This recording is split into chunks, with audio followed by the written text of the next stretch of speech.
मनसेचा इशारा आणि मेघा कंपनीची यंत्रणा जागेवर हजर. रस्त्यावरून वाहणाऱ्या पाण्याचा केला ताबडतोब बंदोबस्त. नागरिकांनी मनसेच्या धैर्यशील पाटलांना दिले धन्यवाद.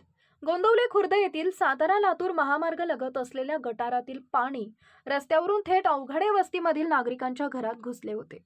यावेळी महाराष्ट्र नवनिर्माण सेनेचे जिल्हाध्यक्ष धैर्यशील पाटील आणि त्यांच्या सहकार्यांनी त्याचबरोबर स्थानिक पोलीस पाटलांनी या पाण्याला वाट मोकळी करून दिली होती. याच वेळी त्यांनी मेघा इंजिनिअरिंग कंपनीच्या अधिकाऱ्यांना चांगले धारेवर धरत आंदोलन करण्याचा इशारा दिला होता.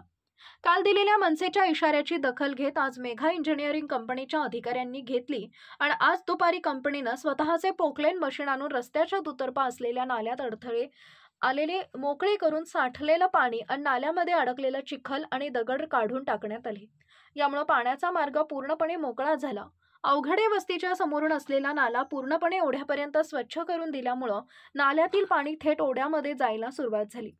या कामासाठी महाराष्ट्र नवनिर्माण सेनेचे जिल्हाध्यक्ष धैर्यशील पाटील यांनी अधिकाऱ्यांना ही परिस्थिती निदर्शनास आणून दिल्यामुळे हे काम पूर्ण करण्यात आलं. त्यामुळे स्थानिक नागरिकांनी धैर्य मनोमन आभार मानले. यावेळी गोंदवले खुर्दचे पोलीस पाटील सचिन अवघडे, ग्रामपंचायत सदस्य अमोल पोळ, मेघा कंपनीचे श्री सतीश, माजी सरपंच दादासाहेब अवघडे यांच्यासह गोंदवलेकर नागरिक उपस्थित होते.